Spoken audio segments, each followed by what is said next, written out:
Bismillahirrahmanirrahim. Assalamualaikum warahmatullahi wabarakatuh. Kembali bersama saya Rohmat ya, eee, di sesi Entrepreneur Class PKS Jakarta Timur. Di sesi ketiga ya, kita masuk ke sesi ketiga ini, kita akan ngebahas, how to get the market. Bagaimana kita, mendapatkan pasar. Nah ini di sesi yang cukup, menarik ya, lebih ke implementatif ya dibandingkan sesi satu dan sesi kedua ya. Nah, kalau bicara market ya, market itu sebenarnya salah satu ya, kalau bisnis itu sebenarnya ada 2 mazhab ya, mazhab, produk dan mazhab market. Nah, kita ada di mana nih? Itu harus kita define tuh, karakter kita tuh di mana nih? Kalau kita berada di produk ya, ya otomatis ya tinggal kita kuatkan produk nih. Itu ada sesi khusus lagi tuh tentang produk ya. Kalau kita kuatnya di market, ya bagaimana kita how to get the market. Jadi bagaimana kita bisa mendapatkan market ya, dan memenangkan market. Jadi menguasai market itu yang, mazhab market. Contoh 2 mazhab ini ya, mazhab produk itu let's say kita ambil contoh ya, eee, rata-rata pebisnis barat itu ya, orang-orang barat itu lebih ke rata-rata ini ya, rata-rata bermazhab produk tuh. Dia fokus di satu produk ya, fokus di produk tertentu, tapi dia kuat karakternya. Itu yang, bisnis produk ya. Ambil contoh Mercedes ya. Mercedes itu mobil yang jelas, dia pasti produk Mercy itu adalah produk yang bagus tuh.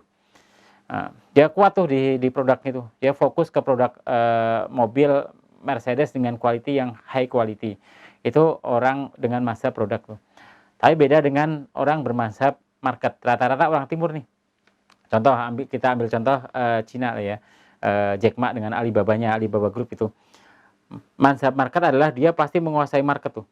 Jadi, bisnisnya itu adalah bisnis korporasi, jadi holding company, banyak tuh. Alibaba Group kan kita tahu lah ya, ada, banyak lah ya, ada, apa namanya, marketplace sendiri, terus kemudian dia bikin produk juga di situ, terus kemudian, bikin mall juga, terus bikin aplikasi seperti WhatsApp dan sebagainya lah. Nah, itu yang bermazhab market. Kalau kita taruh di Indonesia, Indonesia ya kita lihat Salim Group ya. Eee, Contoh yang paling sederhana di Indonesia adalah Salim Group. Salim Group kalau kita tahu ya, ada Indofood, kemudian ada Indomarko, ada Indogrosir ya, terus lari ke atas ada Bogasari, ternyata di atasnya lagi bisnis lain adalah Indomobil ya, mobil, kemudian, bank dan sebagainya lah. Nah itu orang yang bermansab market. Jadi dia pasti otaknya adalah gimana cara menguasai pasar ya, dan rata-rata adalah korporasi bisnis. Jadi bisnisnya korporasi, itu adalah orang-orang bermansab market. Nah kita ada di mana? Dan kita ada di produk kah atau di market kah? Di sesi ketiga ini kita akan ngebahas tentang how to get the market, bagaimana kita, mendapatkan pasar ya. Nah kalau bicara market itu ada secara garis besar tuh ada 2 tuh, ya. Bisnis di sekarang ini, cuman ada 2 nih, rata-rata ya, sebagian besar ada 2 tuh. Yang pertama adalah bisnis yang marketnya itu udah, eee, red ocean ya, sudah berdarah-darah, ya. Ini, satu ini adalah, red ocean tuh. Dan yang kedua adalah bisnis yang blue ocean, bisnis yang masih, sedikit kompetisinya. Kompetisinya itu masih sedikit, tapi marketnya kayak gimana ya, belum tentu nih, ya. Belum tentu ada bahkan ya, belum tentu ada bisnis yang blue ocean tuh. Nah, bisnis yang pertama tadi adalah, red ocean ya, dan yang kedua adalah blue ocean. Nah, bisnis kita itu mau kita arahkan ke mana nih, tergantung kita ya, sebagai business owner ya. Nah, kalau kita, ada di, red ocean ya, red ocean itu bisnis yang sudah berdarah-darah. Contoh ya, teman-teman yang bisnisnya kayak, bikin kopi ya, warung kopi, terus bikin rumah makan, apa, Padang gitu ya. Nah, itu bisnis yang kompetisinya itu sudah sangat banyak, itu red ocean ya. Dan kalau bicara red ocean, ya otomatis orang yang bisa berinovasi ya, orang yang bisa, ambil sedikit perbedaan atau orang yang dengan capital gede nih, ya. Contoh kalau di Nako ya, di kopi ya, di bisnis kopi ini kebetulan saya juga ada satu bisnis kopi ya, yang saya ambil di situ adalah franchise ya, bersama partner-partner saya di situ, di perusahaan, saya ya. Itu, ternyata kopi itu, konsepnya adalah siapa yang bisa, ngebikin tempat ngopi ini senyaman mungkin ya, dengan kapasitas yang gede ya, parkirannya luas. Nah itu, yang bisa narik market tuh. narik market di kopi-kopi sekitarnya nih. Dan saya coba mempelajari ya satu bisnis ini ya dari bisnis owner-nya sendiri karena kita franchise ya. Ternyata pikirannya dia adalah bagaimana menggeser warung-warung kopi sekitar ini ketarik ke sini nih. Jadi tempat yang dia approve adalah tempat di mana di situ sudah banyak tempat-tempat ngopi, ya. Tempat-tempat ngopi tapi kecil-kecil, ya. Ketika kita taruh di sini, cek satu ya. Nah, pasti market bakal bergeser. Jadi bisnis red ocean itu hanya bisnis yang hanya memindahkan market. Marketnya sudah ada, sudah berdarah-darah kan. Gimana caranya mereka bisa pindah ke bisnis kita? Itu bisnis yang red ocean. Ya, kalau bisnis kita di red ocean, ya kita harus punya pikiran seperti itu.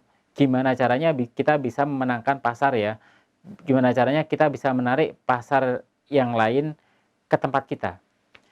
Mau nggak mau pendekatannya harus seperti itu kalau bisnis ya. Kita memang harus istilahnya ya harus tega ya dengan konsep seperti ini. Tapi visi kita harus clear di situ. Ketika kita memenangkan market berarti konsekuensinya adalah ya kita harus bisa memenangkan dakwah tuh di situ. Nah, itu bisnis yang red ocean. Nah, kemudian yang kedua tadi adalah bisnis yang blue ocean ya. Blue ocean tuh bisnis yang masih samudra biru ya. Persaingannya tuh sedikit. Sebenarnya gampang. Ketika kita Indonesia itu rata-rata Indonesia itu adalah ngeduplikat. Kalau kita bicara sejarah ya, sejarah kita itu ini masih debatable ya, cuman sejarah kita itu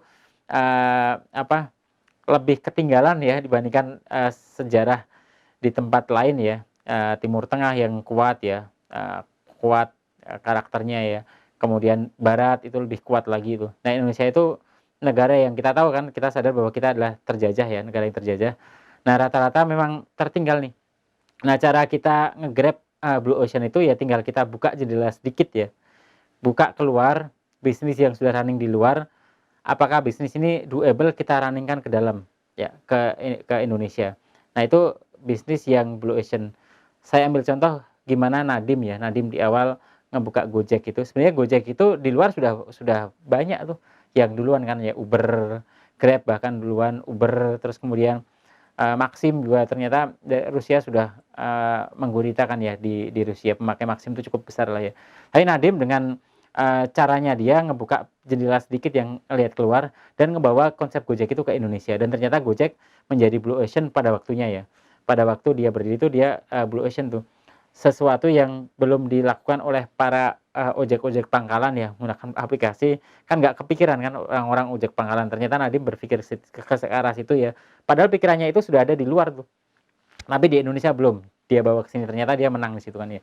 Nah, itu adalah bisnis yang blue ocean ya. Dan sebenarnya banyak bisnis yang bisa kita duplikasi ya dari luar masuk ke Indonesia gitu. Nggak usah susah-susah lah, tinggal sekarang zaman globalisasi kita lihat bisnis di luar seperti apa, coba kita terapkan di Indonesia, doable nggak? Kalau doable kita jalankan. Nah, itu bisnis yang blue ocean.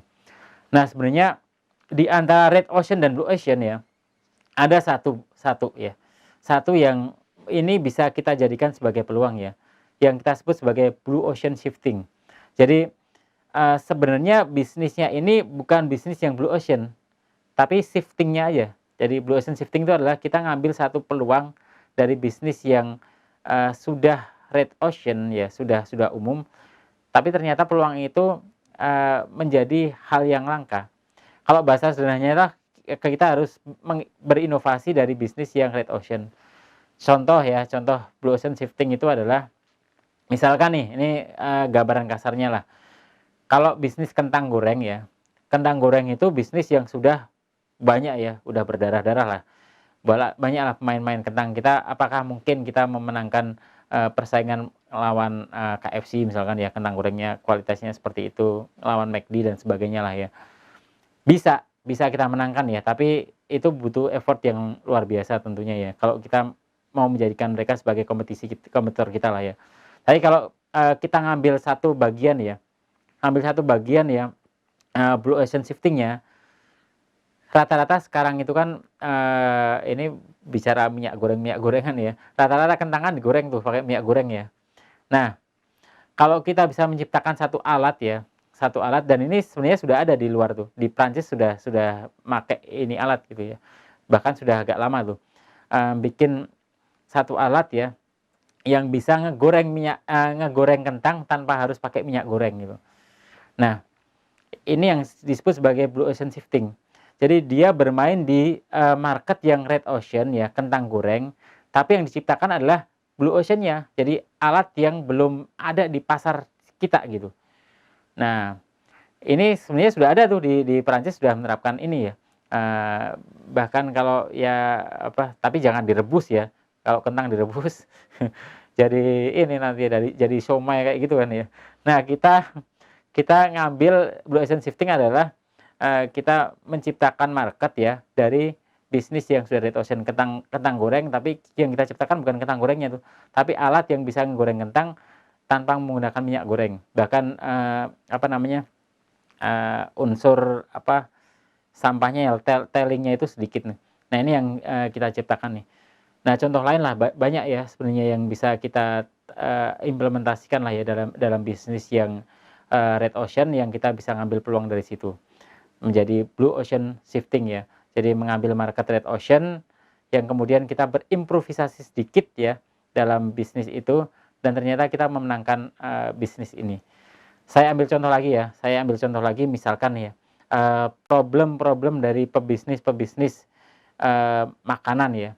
Pebisnis makanan tuh para UMKM rata-rata kalau kita lihat lah ya, mereka selalu apa nyari apa namanya tempat-tempat kayak plastik, terus kemudian kardus dan sebagainya itu harus kulakan dulu ya kan di tempat toko-toko plastik seperti itu ya.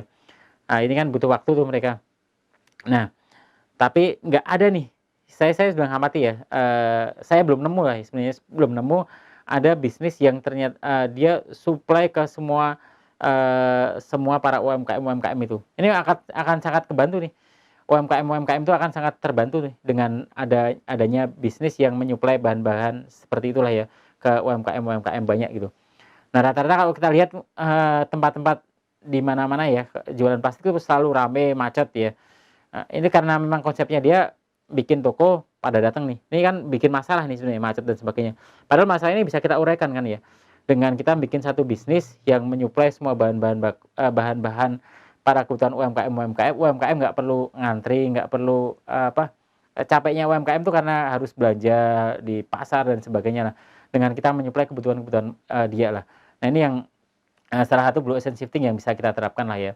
Dan rata-rata bisnis yang sukses itu adalah bisnis yang dihasilkan dari sebuah masalah tuh. Ini yang perlu kita garis bawahi ya. Nah ini yang namanya blue ocean shifting seperti ini. Bisnis yang lahir dari sebuah masalah banyak orang, yang kita bisa ngatasi masalah itu dengan bisnis kita. Nah, ini secara nggak langsung otomatis market itu bakal datang ke kita. Nah, dan yang kita bentuk itu bukan menggeser market existing kayak yang red ocean tadi ya, atau ngebikin bisnis yang benar-benar blue ocean yang susah kan, kita bikin blue ocean itu susah. Tapi bisnis yang sebenarnya blue ocean shifting itu adalah bisnis yang ngebangun market yang nggak terfikirkan oleh para pebisnis red ocean sebelumnya. Ini sudah ada contohnya ya di sesi kedua, bagaimana seorang Abdurrahman bin Auf bisa ngebangun Madinah itu menjadi market yang baru, dan dia bisa menghasilkan value yang tinggi ya, gitu ya. Nah, karena sebenarnya semua bisnis itu identik dengan hal yang hanya memindah-mindah aja. Jadi memindahkan satu nilai ya menjadi nilai yang clear, dan itu harus bisa kita ambil peluang itu dari sebuah masalah. Jadi kesimpulannya adalah kalau kita how to get the market. Jadi bagaimana kita membangun market adalah sebisa mungkin kita menjadi orang yang problem solving ya. Jadi mengatasi masalah yang ada dengan ngebikin market baru ya, dari market yang sudah berdarah-darah. Dari red ocean kita geser menjadi blue ocean shifting. Nah, itu akan sangat impact-nya itu akan sangat besar dan sangat berguna buat banyak orang. Mungkin itu yang bisa saya sampaikan di sesi ketiga ya, terkait dengan how to get the market. Ya, semoga bermanfaat, dan saya berharap ya pemirsa semuanya bisa menghasilkan bisnis yang blue ocean shifting. Ada satu buku bagus ya, Blue Ocean Strategy. Ini bisa dicari ya di Gramedia dan sebagainya, itu bukunya cukup bagus ya, yang bisa dibaca-baca. Banyak contoh Blue Ocean Shifting yang ada di buku itu, dan harapannya akan muncul bisnis-bisnis Blue Ocean Shifting dari bisnis yang kita bangun. Itu dari saya, terima kasih. Assalamualaikum warahmatullahi wabarakatuh.